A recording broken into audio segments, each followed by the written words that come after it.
നമസ്കാരം.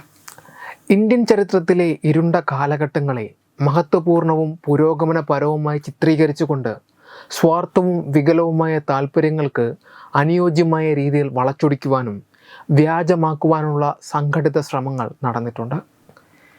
മൈസൂരിലെ ടിപ്പു സുൽത്താൻ്റെയും ടിപ്പുവിൻ്റെ പിതാവ് ഹൈദരലിയുടെയും ജീവിതവും പ്രവൃത്തികളുമായി ബന്ധപ്പെട്ടതാണ് ഈ ശ്രമങ്ങളിലൊന്ന് എന്ന് നിസ്സംശയം പറയാം.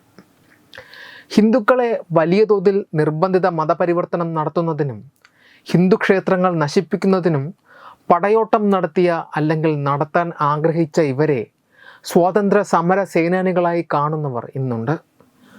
നൂറുകണക്കിന് ഹിന്ദുക്കളെ വലിയ തോതിൽ നിർബന്ധിത മതപരിവർത്തനം നടത്തുന്നതിനും കേരളത്തിലെ ഹിന്ദു ജനതയോട് സങ്കല്പിക്കാനാവാത്ത ക്രൂരതകൾ നടത്തുന്നതിനും ടിപ്പു ശ്രമിച്ചിരുന്നു. പിതാവ് ഹൈദരലി ഖാനെ പോലെ തന്നെ അയാളുടെ പ്രധാന ലക്ഷ്യം കേരളം മുഴുവൻ കീഴടക്കുകയും ഇവിടുത്തെ ഹിന്ദുജനങ്ങളെ ബലപ്രയോഗത്തിലൂടെ ഇസ്ലാമിക വിശ്വാസത്തിലേക്ക് പരിവർത്തനം ചെയ്യുക എന്നതുമായിരുന്നു. വിജയനഗര സാമ്രാജ്യത്തിൻ്റെ തകർച്ചയ്ക്കും ശിഥിലീകരണത്തിനും ശേഷം തൻ്റെ ചെറിയ രാജ്യം വിപുലീകരിച്ച് ശ്രീരംഗപട്ടണം തലസ്ഥാനമാക്കി വോഡയാർ രാജവംശം സ്ഥാപിച്ച രാജവോഡയാറിനെ ചതിയിലൂടെ സ്ഥാനഭ്രഷ്ടനാക്കിയാണ് ഹൈദരലി മൈസൂർ രാജവംശം സ്ഥാപിച്ചത് പോലും. വോഡയാർ രാജവംശത്തിലെ അവസാനത്തെ രാജാവ് കൃഷ്ണരായ ആയിരുന്നു. അദ്ദേഹത്തെ തന്ത്രശാലിയായ പൂർണ്ണയയുടെ സഹായത്തോടെ ദിണ്ടുകൾ താവളമാക്കിയിരുന്ന സൈനിക മേധാവിയായ ഹൈദരലി ഖാൻ സ്ഥാനഭ്രഷ്ടനാക്കി. ഹൈദരലി എല്ലാ രാജകുടുംബാംഗങ്ങളെയും ശ്രീരംഗപട്ടണത്ത് തടവിലാക്കി. പിന്നീട് 1761 ശ്രീരംഗപട്ടണം തലസ്ഥാനമാക്കി മൈസൂരിൻ്റെ സുൽത്താനായി സ്വയം പ്രഖ്യാപിച്ചു. പിന്നീട് തൻ്റെ സാമ്രാജ്യം വികസിപ്പിക്കാനുള്ള ശ്രമത്തിനിടെ ചില തിരിച്ചടികൾ ഹൈദരലിക്ക് നേരിടേണ്ടി വന്നിട്ടുണ്ട്. ചിത്രദുർഗ കോട്ട കീഴടക്കാനുള്ള ശ്രമത്തിനിടെയായിരുന്നു അത്. ആ കനത്ത തിരിച്ചടി നൽകിയതാകട്ടെ ഒരു വീട്ടമ്മയും.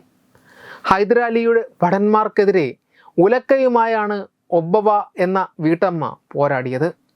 നിരവധി തവണ ആക്രമിച്ചെങ്കിലും കോട്ടയ്ക്കകത്ത് പ്രവേശിക്കുവാൻ പോലും ഹൈദരാലിയുടെ സൈന്യത്തിന് തുടക്കത്തിൽ കഴിഞ്ഞിരുന്നില്ല. ഒടുവിൽ മലകൾക്കിടയിലൂടെയുള്ള ഒരു ദ്വാരത്തിലൂടെ കോട്ടയ്ക്കകത്തേക്ക് പ്രവേശിക്കാമെന്ന് ഹൈദരാലിയുടെ സൈന്യം കണ്ടെത്തി. ആ പ്രദേശത്തിൻ്റെ കാവൽക്കാരനായ സൈനികൻ ഭക്ഷണം കഴിക്കാൻ പോകുന്ന സമയം നോക്കി ഓരോ സൈനികരായി ഈ വഴി കോട്ടയ്ക്കകത്തേക്ക് പ്രവേശിക്കുവാൻ തുടങ്ങി.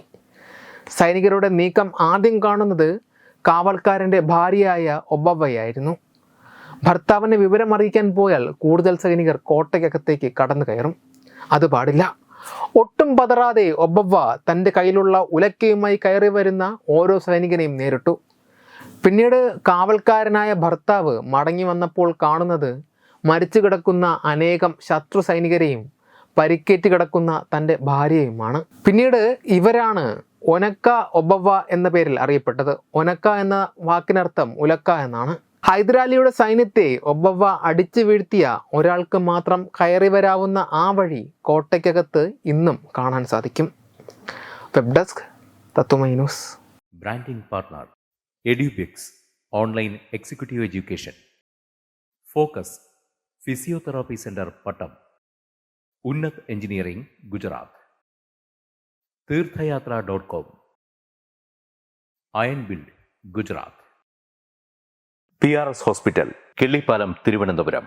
5 തലമുറകളായി നിങ്ങൾക്കൊപ്പം. തുമ്പമൺ ശ്രീ വടക്കുംനാഥൻ ക്ഷേത്രം അമ്പലക്കടവ് പത്തനംതിട്ട. ശ്രീമദ് സ്കന്ദപുരാണ മഹാസത്രം 2025 മെയ് 11 മുതൽ 18 വരെ.